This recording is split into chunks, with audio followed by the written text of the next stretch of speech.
Well, welcome to another series of Tell Me a Story. I'm in the home of Susan Pierce Doucette and with her brother Jim Pierce.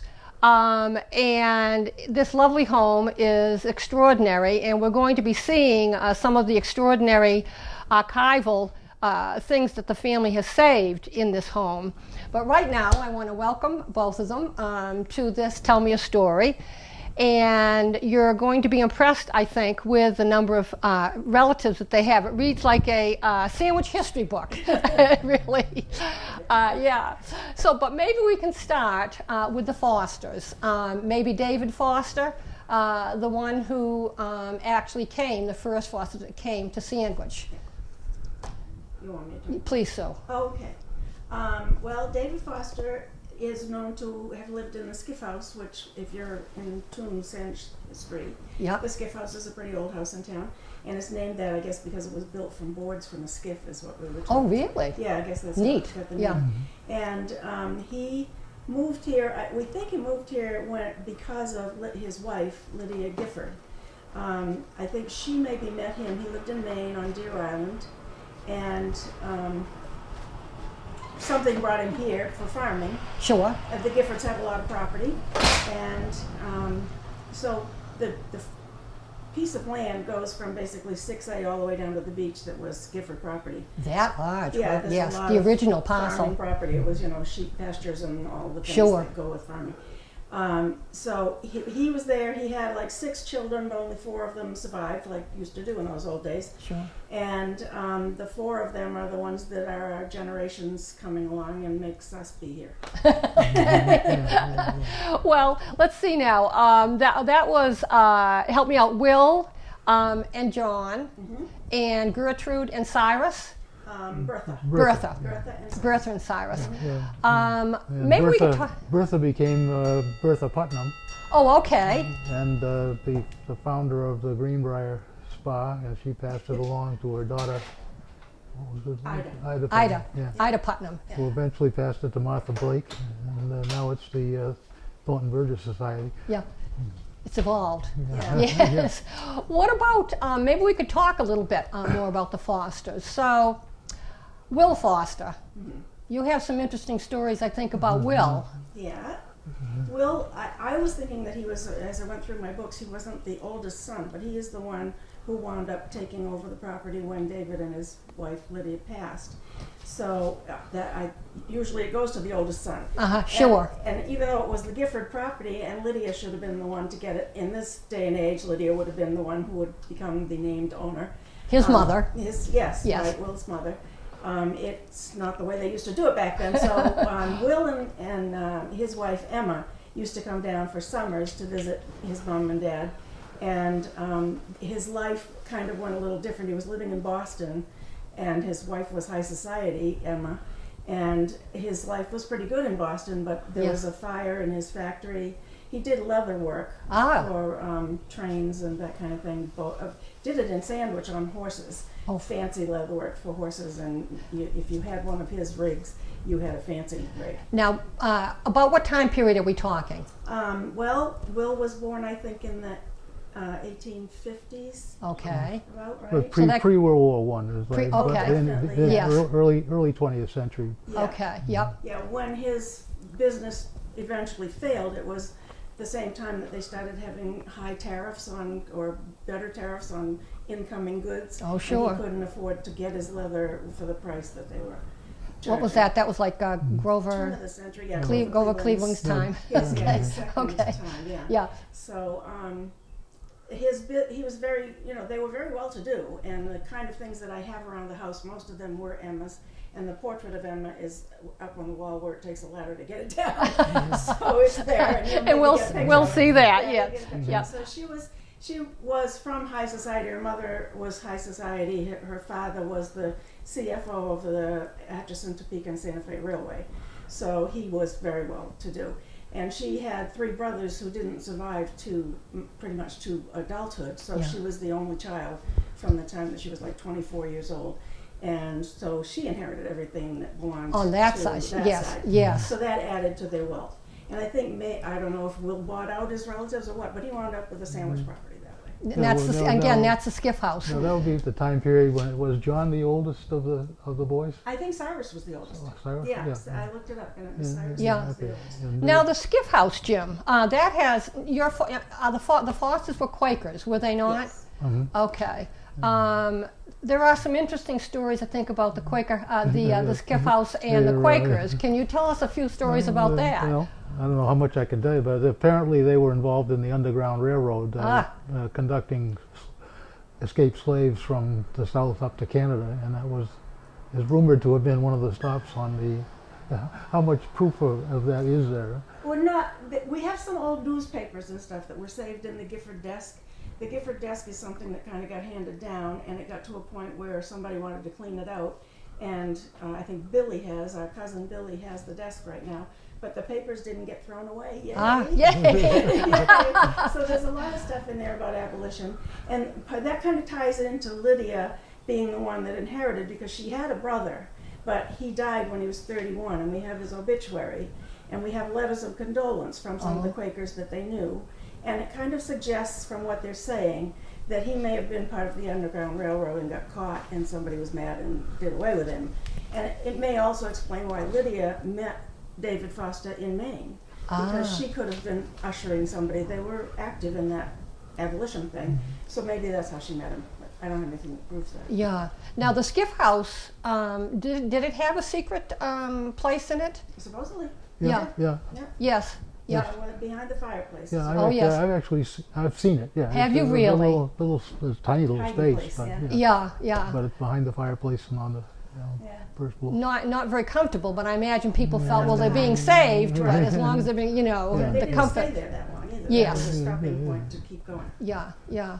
And of course, the sandwich history for Quakers was quite remarkable, and that Sandwich was one of the few towns. Am I correct? Yeah. That Sandwich that and favored. Falmouth. Yeah, I Yes. think the Quakers were founded in like right around the 1620s, 1610, 1620, and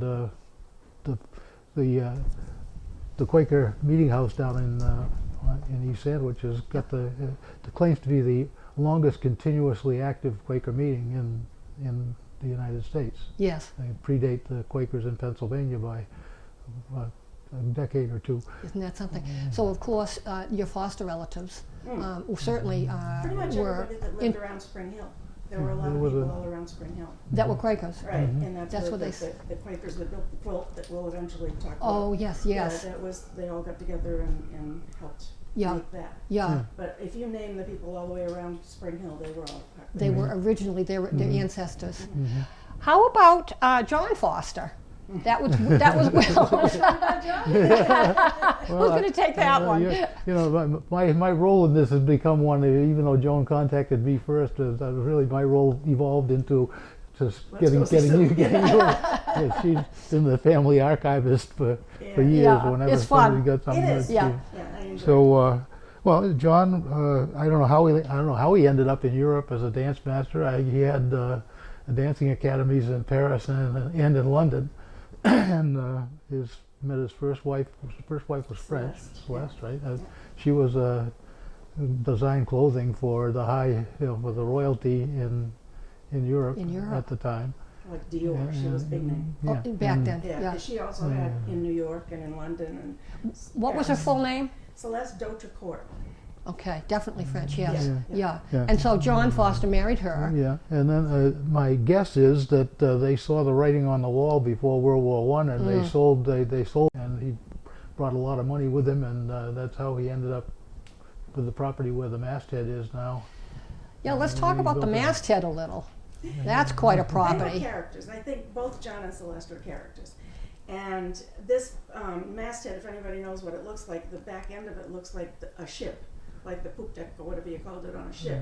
And he had guaranteed her that she would get to go around the world. He'd take her on a cruise, and that was as close as they could get around the world. So that was part of what he built into it. As a dance instructor, he had been the instructor of people that were pretty high up. And one of the people that he managed to instruct how to dance was Edward VII, who was Queen Victoria's heir. son. Yeah. Oh my gosh, Yeah. Queen Victoria's son. Yes. Right. So he taught him. He taught him how to dance. How to dance. And somehow that came to, for as far as we're concerned, to the point where Emma and Will were going to go on a European vacation cruise. His brother and sister-in-law. Yep. And John managed to get Emma presented at court. So they floated into Liverpool on the ship that they were on, but then they went over to Europe because we have things from Austria and things that she collected, so we have knowledge of the menus and the shipboarding and all that kind of stuff of when she went over to Europe. But while she was over on the mainland, she went to Brussels and she bought a beautiful piece of lace that she wore when she was presented to the Queen in court. And this piece was like treasured all the way from then until I've got it hanging on the wall now. My mom gave it to me to wear for my wedding, but when I knew its history, I didn't even take it off You the didn't fabric. didn't I'm not going to rip that dancing. Yeah, you know? yeah. So I framed it and put it up on the wall. So that's how we came to have that presentation. We will be showing that.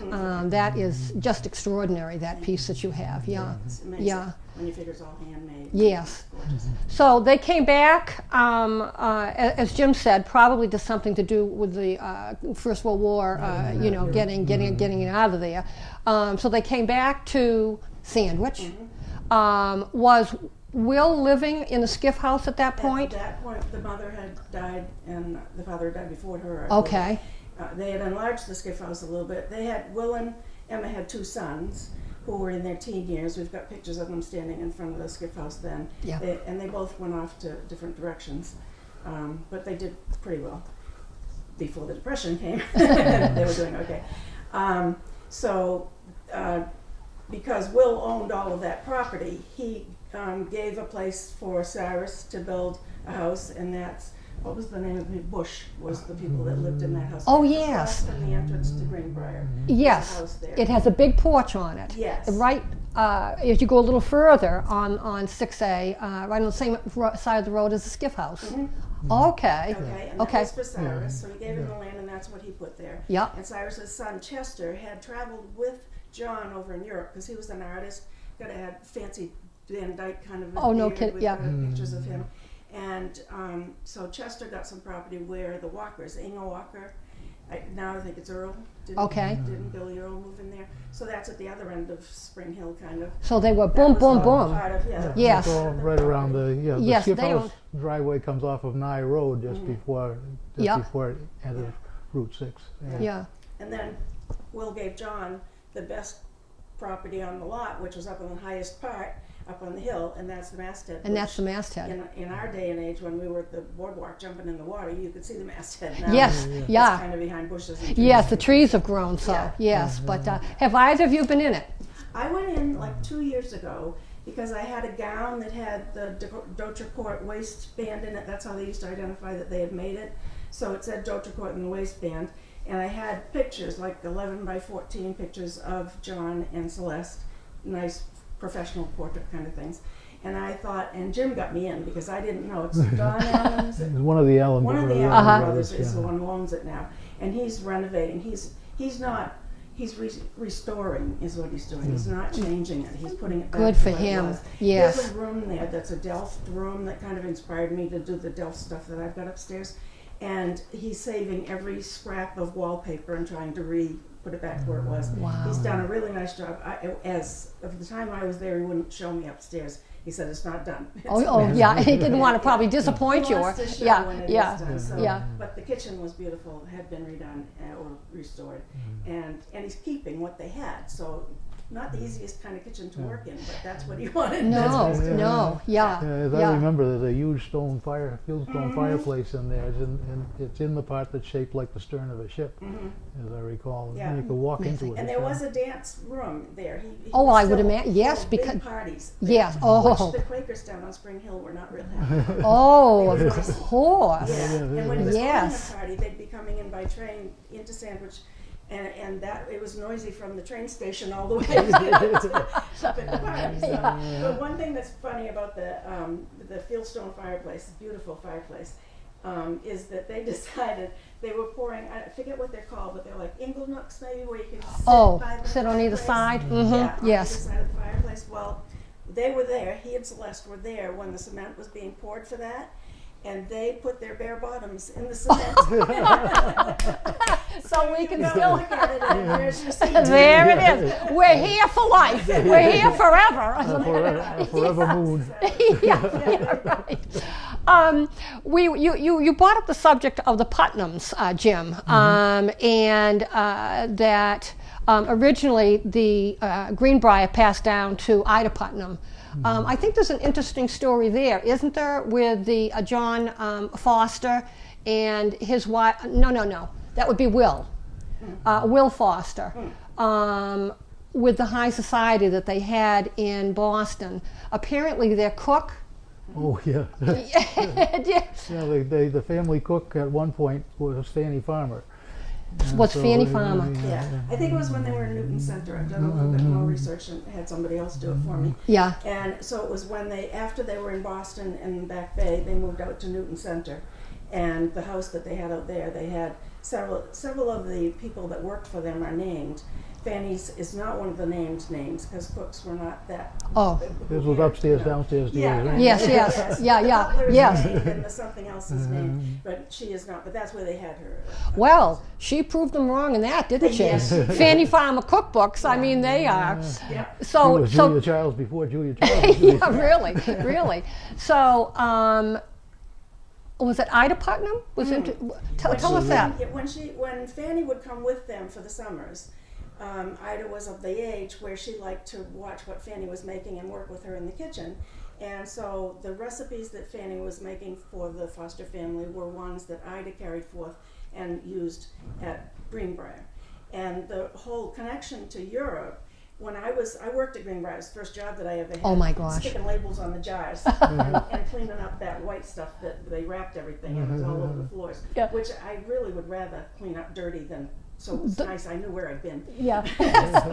But they had a lot of orders that went to Europe, and the way they got those was through the contacts that John and Celeste had. Yes. They had kind of a mailing list. And Celeste, Yeah. was Celeste still running a dress business in New York, which Ida was secretary or treasurer or Yeah. the CFO. Oh, so for. she had a double was- job. Not only was she she- doing She that. learned business that way. Yes. She learned business that way. Yeah. And she did very well. Yeah. Greenbrier did very well. Oh my gosh, yes. Yeah. Yeah. So. She was with us a long time. Mhm. It seems to me that Ida has not died that long ago, but maybe that's me. It was quite a while ago. It was, Yeah. okay, okay. Yeah, but Martha Blake took over, and That's she right. was her shadow. That's right. Maybe I'm That's thinking of why- Martha. Yeah. Yeah. And Martha, I think, made it to 100. Yeah. Good old stock. There's a couple of them. Yeah. Rose, they all went to 100. Yes, It must be yeah. something with Something in the water. Yeah. Yeah. There are springs Or up at the top. they're all, Spring Hill. they're all Quakers too, you know. Yeah, And they're all that Quakers. could be part of it. Yeah. No drinking, no. You know. Yeah. Well, that must have been an interesting kind of family dynamic because, of course, David Foster, Will and John's father, was Quaker. And, of course, John then marrying Celeste and having all these parties, as you mentioned, and everything. He couldn't have been, at least at that point in his life, Must have been too the- Quakerish. He was a practical. He was the family rebel for sure. Yes, You know, yes, I don't- yeah, he must have probably been. considered somewhat of a black sheep, but a black sheep who made a lot of money. Yes, yeah. Well, and I found out when I took the pictures, the nice portraits that I had up to Don, I think it is Alan, those pictures that were done before he had the scar, and I said I didn't know what he was talking about. I said, what scar? Yeah. He had been fooling around fireworks at one of his parties, and he burned the side off of his face. He So, did. and he's got like a 6-foot tall oil portrait of John, and he's got the scar. And he has the scar. Yeah. Now, I've seen pictures of John at the archives later in life. Is that why he maybe had the beard? Could be. Yeah, he has a, yeah. He had a beard in this picture, but it's Was very the- obvious that there's no scar on that side. Yes. And it's not a painted portrait, so they could have left it out. It's a photograph that's been well done by professionals. Oh, sure, of course. So Yeah. if he had a scar, it would show. Some airbrushing. Yeah, Yeah. I don't know if they did The that. techniques that they have Also, nowadays. And Yeah. in the around World War I time and shortly after, there was an airport up there. Yeah. He had a grass airfield, and you got any pictures of the biplanes? Yes, I do. Oh my God, yeah. Yeah, I have Marston's Mills Airport, there's like 4 of them lined up, the biplanes. But I remember Ma saying that when the planes would land there, everything stopped on Spring Hill. Everybody just stopped. Oh, yeah. Because you didn't see airplanes. Yeah, you know? yeah, flying that low Yeah, for right, sure. right. Yeah, and so that would have been John. Yeah. Yeah, That yeah, was John. Anything yeah. exciting was It was probably John. was John. Yeah. Yeah. Will and Emma went back to going from high society in Boston to being farmers, and he was happy doing it. He was. And she was too. She loved her roses. There's another family connection. I've got some of her roses. They're very hardy roses, and I have some of Aunt Catherine's roses. It's not only They very just keep hardy, you going. can't kill the Yeah, damn can't thing. kill them if you want Those are to. the kind of roses I like. I Yeah. dug them up and I gave them back to your property. By And are they growing Now good? they're growing, yeah, they Yeah. got them, If you got them throw along. a root in the ground, it grows. Yeah. So those are 1800 roses. Yes, You know, late absolutely, yeah. 1800, Yeah. mid And to I've eight. got pictures of her in front of them on the skiff house. So Isn't the that pink- the remarkable? Pink and bright red ramblers. Yeah, Yeah. beautiful. Yeah, Yeah. yeah. And then she took them with her when she left the skiff house down to the house. When Will passed away, she was a widow, and the skiff house was too much for her. Sure. And her son was living in the little house down on Arrowhead Drive, and with his wife. And she put an addition on the house. I've got the picture over there for you that she asked me to do. I don't have the original house. I have with the new addition. Okay. But it was in 1935, the picture that I have, and then I have another one in 1996, and it's Yeah. pretty much the same. But the exact And picture that's is the house that you and I both came home to that house when we were born. Yes. Now that's what's called the homestead or the little house in the field. Or whatever. Yeah. Tell us about that, Jim. Well, there was Grandma Foster had passed away by the time I was born, but at the time, her Lucy Lloyd was living in that house. My uncle Bill Foster and May in that house. His wife. Yeah. And my cousin Carol had been born by then. My mother and I were there, and cousin Bill was born in 1945, and then Susan and Nancy came along in November of 1946. So we had great grandma Lloyd, Uncle Bill, Aunt May, and their 2 kids, and 3 kids by then. 3. Yeah, and 2 of my us. mother. And when my dad came back from World War II, The 4 of you. and the 4 of us, so there was that little house was rocking at that And it's a time. good thing that Emma had the addition put on, because Yes. it really was a very small house to begin with. And the addition included the indoor plumbing, Yes. Whoa. Yes. but the privy was still working. Yeah. So you remember the privy days too. Yeah. Yeah. Yeah. That house got it got really small because my Uncle Bill and my dad didn't get along well at all. Oh well, that can happen. Yeah. Yeah. So Bill described himself as probably the world's only gun-toting Quaker when he was the police officer and police chief, and my dad was all gung-ho military, having joined the army, had joined the National Guard when he was 15 and signed I up. lied about his age. Did he really? And he Yes. Yeah. signed up for the army on his 17th birthday, which was August 22nd, 1939. 10 days later, Hitler invaded Oh Poland, boy. and do you know, was he sent to Camp Edwards before or after Pearl Harbor? Do you That know? was before, and that's where we met Mom. Yeah. So Yeah. and they met. I've never been clear on whether they met at the USO on the base or at the USO side office. That was it's now Best Tees. Did they meet? Oh, down on Java Street. Yeah. Oh. That was the- Yes. I'm pretty sure it was out on the base, because I've got pictures of her and him sitting in his tent out there, Uh-huh. and Yeah. the base housing, all of those big barracks kind of things Yeah. is in the background. Mhm. So I'm pretty sure it's at the base. Yeah. But that's how Dad ended up on the Cape. On the Cape. His unit was evidently transferred here because Franklin Roosevelt, I think, saw what was coming and Yeah. did that lot Yeah. to get us ready for Yeah, it. Yeah. he did something at Fort Rodman, because I've got a picture of the group that he was part of, whatever brigade or whatever. Sure. at Fort Rodman. So some of it was done there too. I'm not sure why, but that was. So they married. Your mom and dad married, and shortly thereafter, off he went. Yeah, To the war. Yeah, they were married. You were born They before the war, yeah, Jim. Yeah. Yeah. No, I was born during. Yeah, During, yeah. Well, they got married on his dad's 20th birthday on August 22nd of Young 1942, man. which Yeah. was just after Pearl Harbor. So we were at war when they got married. I was born 13 months later, Yeah. and Mom went to Georgia, was it, where he did officers candidate Yes. school? Yeah. It was the only time she ever lived off Cape Cod, I think. Oh in my her- gosh, yeah. She hated it. Yes. She hated it. Yeah. Everything was red mud. That's what she remember. Yeah. Yeah. She couldn't stand mosquitoes. Yeah. So, And so your dad came back from the war, and then Sue, you were born, and your sister Linda, who I'm sorry couldn't be with us today, but you have one other sister, Yes. Linda.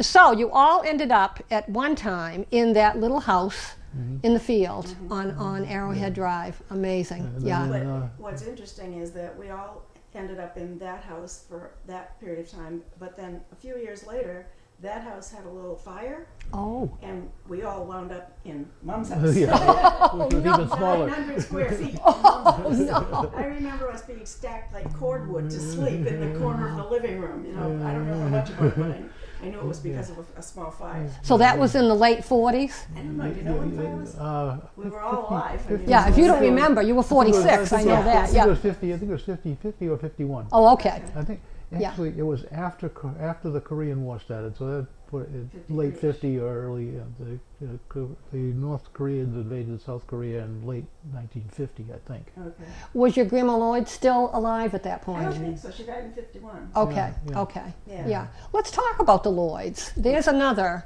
as I say, a sandwich history lesson here. The family came here. Samuel Lloyd, who immigrated in 1832, was it? Yeah, that sounds right. Yeah, and he was a talented glass artisan of some repute, and did glass blowing. I think was his talent. Mm-hmm. So Samuel was a contemporary with Hiram Dillaway, who held a lot of patents on the molded glass, which was bread and butter for the Sandwich and Boston glass Oh, company. yes. I want to correct you a little bit on that. Samuel was the first Lloyd in town, but only briefly, because he was working at Mount Washington Glass Company, and Deming Jarvis convinced him that he should try to come to his factory. Oh, So he came and he blew the first object that was blown at the factory, but he didn't commit. He went back to Oh, he- where he's working at Mount Washington. yeah. So his son is the contemporary of Hiram. His son, James Danforth Lloyd, was the contemporary of Hiram Dillaway, and they were like, between the two of them, they were the glass factory. They were the glass And, factory, yeah. His son went to MIT and learned about coloring, and as a chemist, and my brother's a chemist, there's lots of chemists. Isn't that Chemists and something? valedictorians, that's what we have. So, he went to MIT and learned about color and how it works, and so he was hired to be the colorist at the factory. And at pretty much the same time, Hiram Dillaway was hired, and he came up with some patents for pressed glass, which made it a profitable business. The press class did even more than the blown. Oh, yeah. Yeah. Yeah. With the press, you could turn out So many pieces ones. Yes, 10, yes. 10, 12 times as fast as you did Yeah. trying to blow them, and they were all they were all cookie cutters. They were all the same out of a mold. You know, I hadn't thought of this before, but as you're talking, they probably have lasted longer too, because they're not as fragile Right. as the blown glass. So there probably is a lot more pressed Yeah, glass still yeah. around of sandwich glass. I'm pretty sure that a lot of the technology that Hiram developed was in how to anneal the pieces after they were molded, so that they weren't Yeah. fragile. They didn't Isn't that something? crack. Now, who was the Lloyd that invented the formula, if you will, for the ruby glass? James Danforth. James Danforth Lloyd. That's Samuel's son, Yeah, Right. yeah. who married Hiram's daughter. Right. Oh, okay. She Like was a dynasty. she was Irene. She was Irene, right? Irene. She was Yeah. one of the Irenes, yes. Yes. And Yeah. then, our grandmother, Irene Lloyd Foster, was Probably named after her. Was probably named after- her. yeah. She was again. Yeah. She was a teacher. She- Irene Dillaway Lloyd was a teacher. In Sandwich. Yeah. And she was very staunch Methodist. She was not a Quaker. She but was not a- didn't have anything against them. She, in fact, tried to get her son to marry one. Eventually, he did, much to her dislike. Yeah. She shouldn't have. It didn't work out so fine.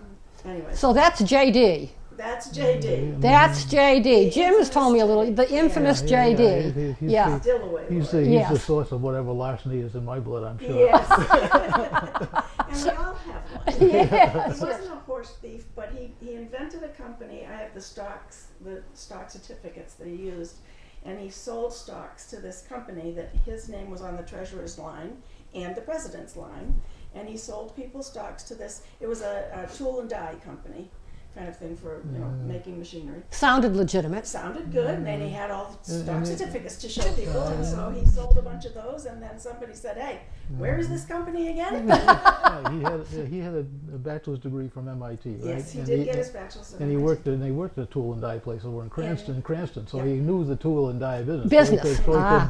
So he could make the sale. Got you. Yes. All he couldn't do was produce a company.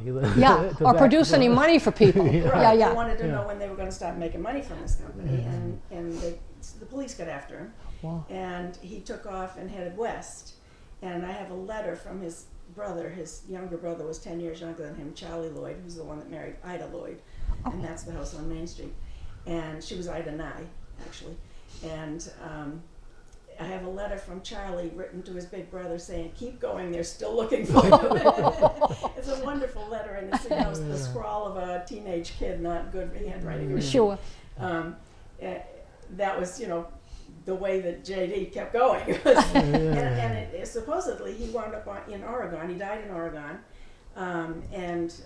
He was at that time working for the Pinkerton Agency, so it's like he's out there looking for bad guys, and he is. And he is a bad yeah. Sheep among wolves, or wolf among sheep. Yeah. So even during his college years, he had a bit of a reputation, I understand. In his high school years. In his high school. Reputation. Lucy was 2 years behind him. Lucy. His eventual wife. Yeah, the eventual wife. Bassett, her maiden name was Bassett. And He was valedictorian of the class of 1885, right? yes, And yeah. there were only 7 kids in the class, but But still. She was valedictorian. Yeah. And in those days, the mother was a widow at that point, and she had a younger brother, George, and the money was saved for George to go to college. So he got a college engineer degree, and Lucy didn't go to college. Valedictorian of a high school these days goes to college. Girl or boy goes to college. Yeah. So, because of that, she had no means to make a living. She was very good at any homework, handiwork, building, making, sewing, cooking, Sure. kind of things, but she really never was able to get a job. I've called her a bag lady because at the end of her life, she didn't have a home. Because when he took off, she couldn't afford to pay for the place that they were living in Rhode Island. And her kids were almost all out of the house. Irene wasn't yet. He snuck back into town to be at Irene's wedding. They have pictures of him at Irene's wedding. What are you so excited? Your kitty cat. Yeah, he wants to be part of it. Yeah. Do you have something to say? So, where was I? Well, we're talking about Lucy Bassett and how she really was a bag lady. Yeah. Yeah. That's a terrible name to give to her because she was Sure. the most elegant bag lady you'd ever want to know. Sure. She really made the best out of what she could with the rest of her life. She lived sometimes with her children's family and helped with the babysitting because there were plenty of those to go around. And she had sisters and aunts in Topeka, Kansas, and she'd go and visit them for 2 months and stay. She just had no home of her own. Yeah. But we have her trunks and her books, and she had a specific little thing that she had made from her books. And everywhere that she went, She took her education books. went with her. She Yes. had her books. Yeah. And I still have it. It's not anything fancy, but I'm not going to throw it away. No. Because it means something Yeah. to the story. Well, she was sort of like a real ahead of her time feminist. Very much so. Yes. She was at the time of the 1939 Tricentenary Parade. She was the president of the Sandwich Women's League, and she rode in the stagecoach. You got the pictures of the stagecoach float and her late 1800s. She was wearing Celeste Dotricourt's gown that I gave to Was she really? Yeah. For that occasion? for that Yeah. occasion. Yeah. It was already an antique when she was wearing it. Yeah. So what she was able to have a life as rich as was allowed for a woman of those times, And really. became a leader. Nobody was Yes. going to say that she couldn't because her abilities gave her make it easy for her to be a leader. Yes, and she was respected in Yeah, town because of it. Yes, there were people. women's groups in town that she was the leader of, and they were all behind the suffrage situation, and you know. Sure, yeah. It So she was- was into the suffrage movement too. Definitely. Oh, Yeah, yeah. Yeah, Now, she couldn't vote until 1920, when she was she'd been 53 years old by that time, but she never missed an election after that. Afterwards, she really appreciated it. Very Yeah. up on politics. Yes, yeah, in the town and nationwide.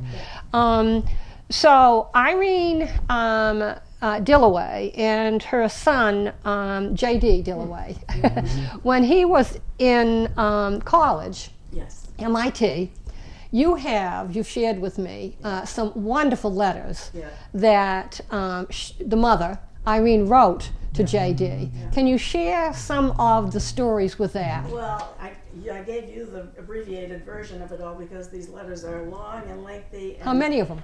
She used to write 128 around the edges. Yeah, of it. 128 letters, and she was a cheapskate too. So beautiful writing, thank God. So you can pretty much read her writing, but it's tiny.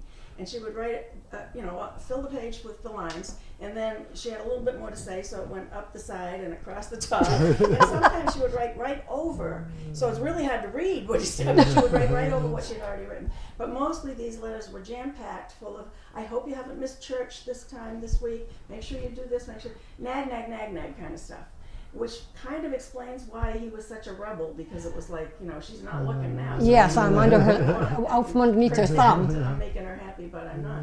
And the letters that are mixed in with Mother's letters are letters from his friends. And it's all about where's the next poker game, and let's go down to Brockton and find some girls this weekend. That's what JD was really doing. Yeah, Okay? yeah. But Mother never knew about that. Yeah. And these letters he kept. And he took them with him to Oregon. They came back, shipped back with his body when he passed Yeah. away. Yeah. See, they did mean so a they great meant deal to something him. to him. Of Well, course they did. Hers are packed with Sandwich history about the fire that the train caused going through, and about the sheep that were getting eaten by wolves, and all those little things that you find in the notebook. That's part of what. Yes. Those letters. That's part of what Deborah's going to take. And Yeah, that's going to the archive. archives. And Oh, all good. of those are gonna be Yes. in there. Yeah. We're so pleased and grateful that a lot of the things that you're talking about, the letters and, Yeah. and the things are, you've decided, the family has decided The whole to papers give are to the, going. yes, Yeah, that's yeah. just Hiram remarkable. Dillaway's will is in handwritten on the old paper, and he was worth $90,000 when he died. In It those was days? a lot of money in those days. Yeah. Wow. And one thing that she talks about in those letters is him dying. So for about a 6-month period, he had Bright's disease, which is a kidney problem, I guess. For a 6-month period of those letters, it's all about Dad's condition and how it's horrible. What he's tried this milk diet, and he's tried this, and he's in so much pain, and he's Yes. babbling, and he's, whatever kidney problems caused to happen.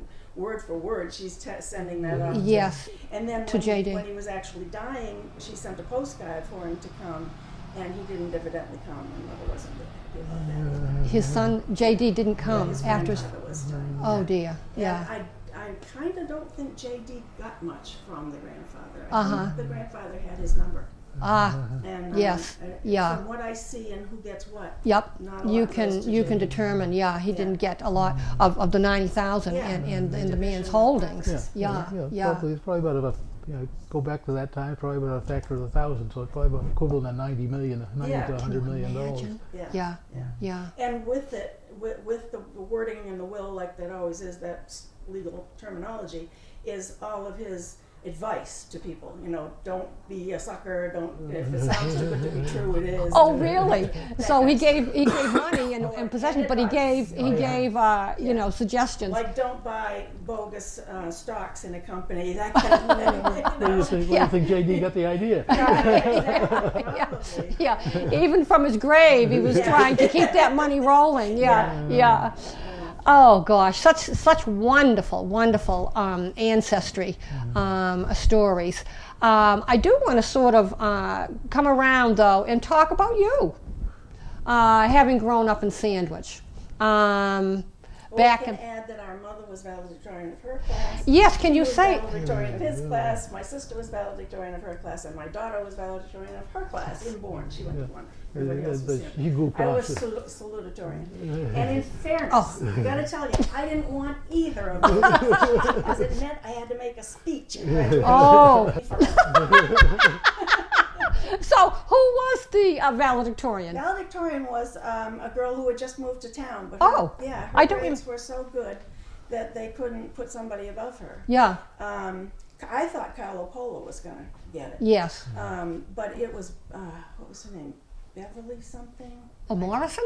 Martha. Beverly. Yes. You know, I do have to say this. Because you were my friend. Susan and I were in the same class together. We were graduates back in '64, ages This is the ago. athlete of the year here, but I'm the brainiac. Yeah. Well, I'll be done. Yes, that's right. Beverly Morrison. Yeah. Mm-hmm. Yep. So you grew up in East End, which. If you can see that I ever grew up, that's where I did. Working on it. Yeah. Still a work in progress. Yeah. Well, you traveled after Yeah, your. I was very fortunate. Yes, maybe you can talk a little about that, Jim. Well, after graduating in Sandwich, I went on to Worcester Polytech and I graduated there cum laude. And then from there, I went to graduate school at Brown University, got a PhD in chemistry there. Now, I didn't learn that chemistry was in my blood until after I was already working for MIT. And another oddity was that after I worked for MIT for 7 or 8 years at the Lincoln Laboratory facility, and then I decided that there was, not a lot of money in the academic side, and the the Mansfield Amendment passed that wouldn't allow the federal government, the Defense Department, to fund non-defense research. So the money that was paying my salary through the Air Force at MIT's Lincoln Laboratory ran out, and I ended up looking for a job. I went to DuPont from there, and at DuPont I worked as a bench scientist for the first 2 or 3 years, and the last paper that I published was in glass chemistry as an adhesive for thick film electronics. Oh my God! What goes around Comes around. comes around. Yes, Back yes. in the blood. Isn't that something? yeah. Oh, I believe that for Yeah. sure. Yeah. Well, then they promoted me into management. They first made me a group leader and then a supervisor, and then they were grooming a fellow to go to Europe to be the technical manager of the European part of the business. Well, he decided to leave the company, so I lucked out again. They tapped me to go. Oh, I don't think it was luck, but anyway. So they tapped me to Yes. go to England, where I was. I started out as the technical manager, and the business employed about 100 people over there. Actually, they employed 97 people when I got there, and they employed 98 people when I left. And I Wow. was there for Very- I was there for 4 years, and but I've been in every major country in Europe. The territory, I can joke that my Yeah. territory went all the way from Ireland to the Bering Sea on the other end of the then Soviet Union. I got to the Soviet Union a couple of times. Wow. And, Yeah. After But now you're. Russia from your living room? I knew I knew Russia was in trouble. I went in. Let's see. I went to Europe in '84, so it was in November of 1985. I went over to an electronics show in Moscow, Yeah. and the guy who salesman there said, "Bring your own toilet paper." Really? Wow. See? That's how Yeah. We don't hear about that kind of. Yeah. Yeah. No. Yeah, No. and I was stayed at the Intourist Hotel, which and I decided to take a walk in the evening. This is Sure. something I did whenever I was in a new city. I'd go out and take a walk. Well, the old lady on the floor said, "You can't do that, sir." And I said, "Well, call somebody." And so eventually, they let me take a walk. So Red Square is about 2 blocks away. So this is a huge open cobblestone place, and I'm walking, and my footsteps, I go click, click, click, and then I stop, click, click. There's a Oh, couple boy. more. So, and I walked by the Eternal Flame where Yuri Gagarin is, and Yeah. you couldn't get very close to the Lenin. The Lenin Mausoleum was still in play in the middle '80s, And then I went back to my room, and about 2 o'clock in the morning, the floor started shaking. So this was late October that I was over there. They were doing a practice run for the big military parade that they did. So all Oh, the that huge storm, tanks, yes. and rocket launchers and everything were Oh my gosh. everything up and down. But the things that you've seen. But now you ended back in Sandwich. Yeah, well, There you are. from there We yeah. all come There's home. there's a fun story that he left out on Oh. that. He traveled a lot. And way back when he was a little first grader in Henry T. Wayne School, his first grade teacher said he really wasn't going to go very far to Mom. That would have been Mrs. Strain. Mrs. Strain, Mrs. Eva Strain. Strain. Yes. This is my cousin Nancy does this painting, and she put on there Jim's all the places on his passport. She's got it all painted in there so beautifully on the bottom of the cover, and the passport is there. And if you tip the thing and look at the edge, it says Mrs. Strain, because even though she said he was never going to go very far, he sent her a postcard everywhere. Good for you, Jim. Yeah. Yeah, and she had one summer when I was home, I was walking down Old Main Street, and she was sitting on her porch, and she hollered to me. She recognized you or knew who you were? Yeah, oh yeah. Oh, yeah. And she hollered to me and said, you know, I was really wrong about you. Did she really? Yeah, Well, yeah. well, we'll give her credit for that. Yeah. Yeah, and another thing you got to, in September of 1949, essentially they gave her a whip and a chair and locked her in a room with 34 pointy-headed little 6-year-olds and said, now teach them something. Yeah. And Yeah. I'd already, Grandma Sherman and the Irene Lloyd Foster Sherman had already taught me how to read and how to count and what colors were, and so I was bored stiff. Yes. And, So, and yeah. apparently I got a little precocious, and so she was looking for a Yeah, she was looking to put your Move them up, move 'em- basically. yeah. And our mother was what Your mother happened. was a school teacher. Yeah, well, but when she didn't do first grade. She skipped. There was no kindergarten back in those days. Sure. We knew that we didn't have kindergarten.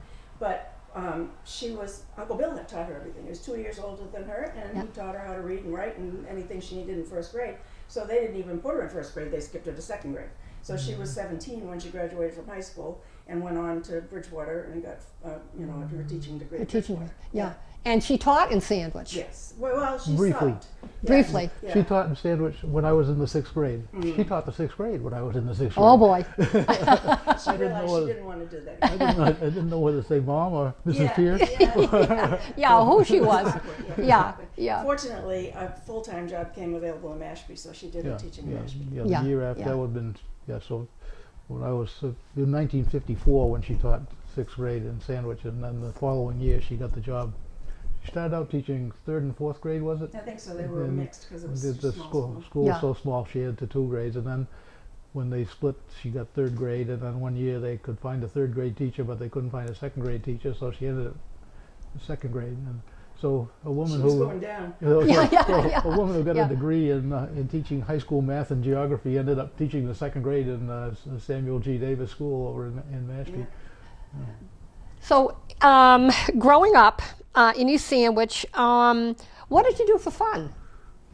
Well, we kind of had our own built-in fun. Between the Fosters and us, there were 7 of us. Oh yes, yeah. And they were right down the dirt road. And we had, there were some bogs in between, which he's since tried to find in all of the puckerbrush that's grown up in them. But we had a clear view of their house from our house, and we had one of those talk on the wire kind of talk Oh, kind of you things. did, Or yes. we could yell to each other because it wasn't that far away. Yeah. So a lot of what we did was that. With your cousins? Yeah, with Yeah. my cousins. Oh, that's Yeah, neat. we Yeah. had- Nancy was 19 days older than me, and we were like twins. Sure. Yeah. Only Yeah. not. We had we had chickens, we had goats. You did? For the first Oh. few years, we had a pig who disappeared every fall. Oh.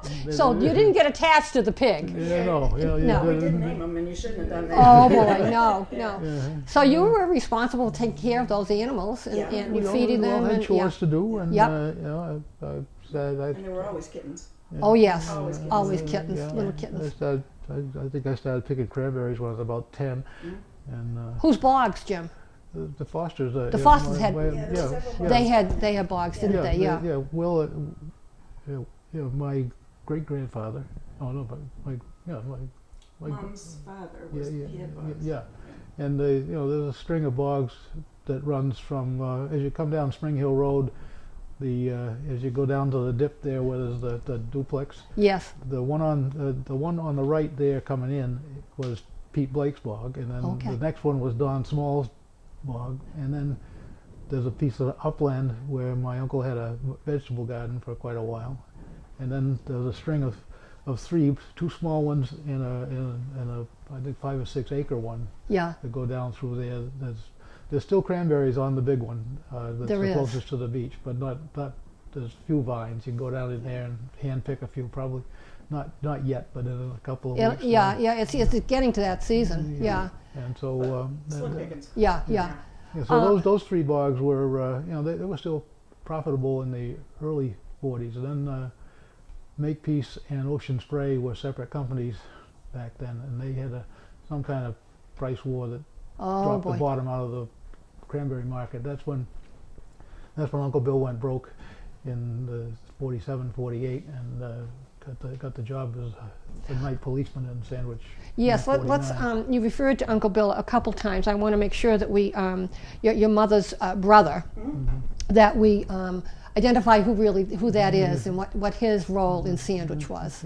Chief of police. Chief of police. Actually, after it was Gilbert Smith, right? Was the And first, he worked for him. and he worked for As- Gilbert as Smith. the one other policeman in town. Yeah.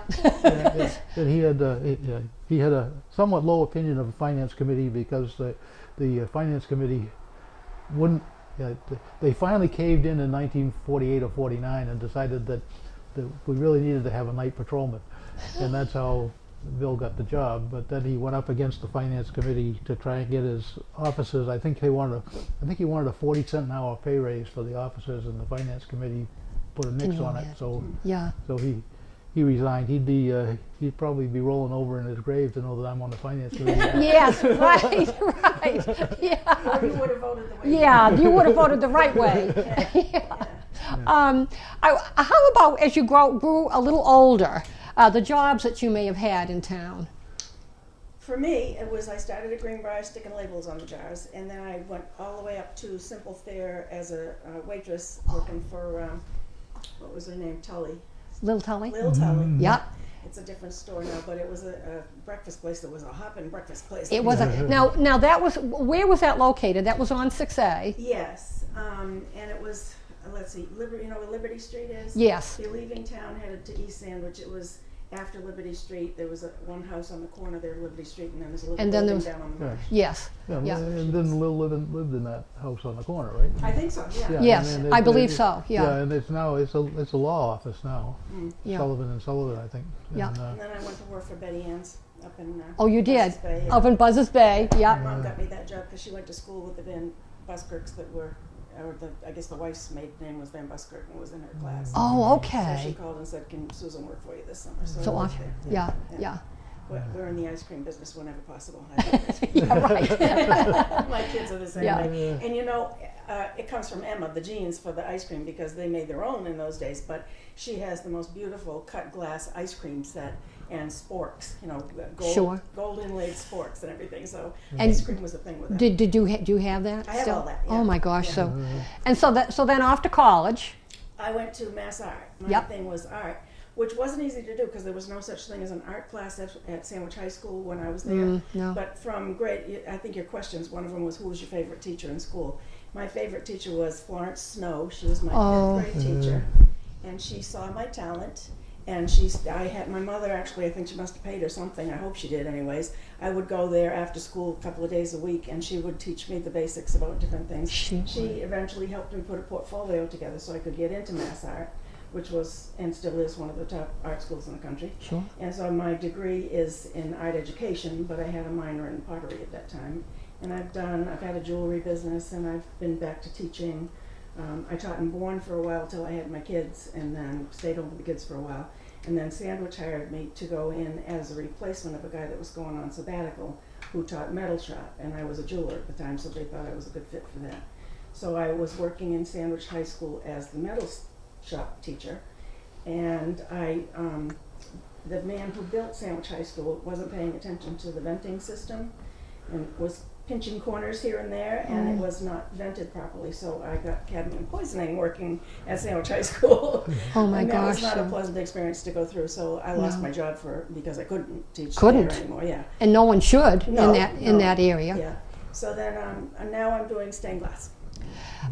You volunteered quite a bit I in your did. life, and I think we should talk about that. I want to get on to Jim too, but that is astounding. Can you share that?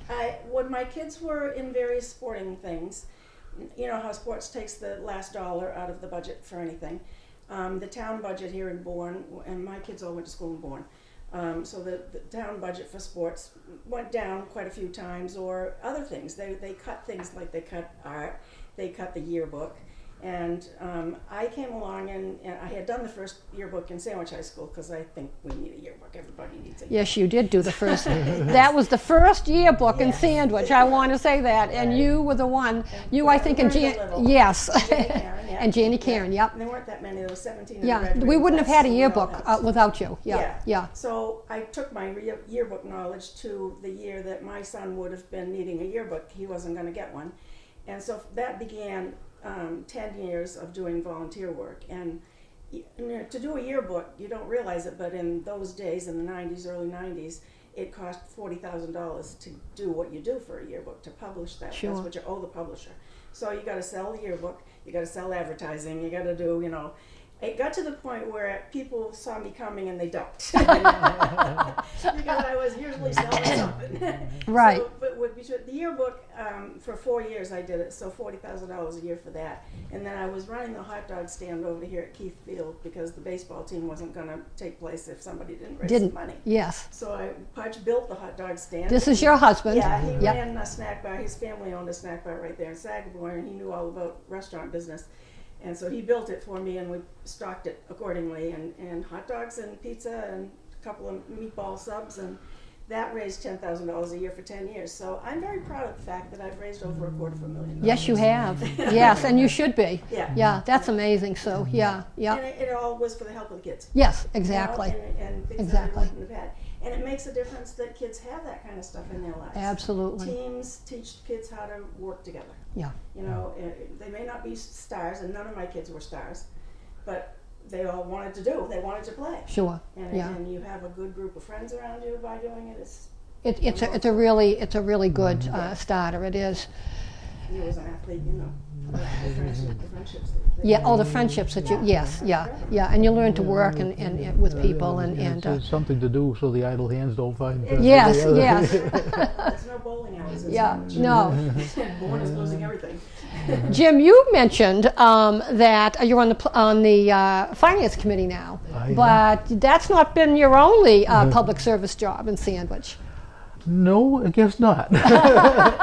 I picked up a copy of the Enterprise in January of 2009, and there was a little square thing. It was a light blue, I think, a light tan, and it said nobody was running for selectman. So I called up Jack Gilson and said, "Could I do that?" And he said, "Sure, you could." Go for it. So I did, and so I served 2 consecutive terms on the Board of Selectmen, so 6 years. Yeah. For most of that, for the last 5 of those years, I was the selectman's liaison to the school committee, which meant there are certain things where the selectmen have a voting representative. So I was on a couple of votes. I was the 8th school committee member, Oh boy. but they were not close. Yeah. I didn't make a difference in that, but it kept me It's interesting to note. involved with the school committee. In 2011, I wrote a piece for the Enterprise saying that essentially we weren't going to need the wing school by 2014, and shortly after that, the school committee hired Richard Canfield, and at a meeting of the Long Range Planning Committee for the school committee, I said, "Look, here's the capacity of the 3 other schools, and here's the trend in enrollment." Yes. And they crossed in 2014, and Richard Canfield took note of that, and also took note of the fact that for a town with declining enrollment, trying to keep 3 K-8 schools going was triplication of resources Really and a lot of people moving around. So he did it. The town owes him a real debt of gratitude, in my opinion, for the professional way in which he reorganized Yes. to where we have That the was a high school. huge undertaking, yeah. Look at the high school, the STEM Academy, the 3 to 6, and the pre-K to 2 setup that we have now, which is educationally more efficient and more cost effective. Sure. So, Yeah. I lost my bid for a 3rd term as a selectman, and then school committee position opened up, and I thought I had some more ideas I could use there, so I ran and I won a seat on the school committee, but I only stayed there for a year because I wanted to take another shot at selectman because I thought there was some long-range planning things I could contribute to there. I lost again. Yeah, no, Yeah, no. I think I'm 3 for 6. I think Yeah. 2 wins for school committee and 2 wins for selectmen and 1 for school committee. And the finance committee is an appointed position, so I don't Yeah. have to put signs up around them. which is helpful. But you know, you did the selectman thing too. You were 6 years too. Yes, yes. You know, I always marvel at the fact that that we have people willing to devote their time, you know, to the town. So the way that you've done it and the way that you've done it, Jim, it's you know, it's thank God we have people like that. You know. They're out there. Yeah, they're out there. Sandwich made me who I am, and it just Yes. I owe something back, and Yes. no. It was a great town to grow up in, wasn't it? It sure yeah. was. Yeah, Uh-huh. yeah. I wanted to keep being that way. Yeah.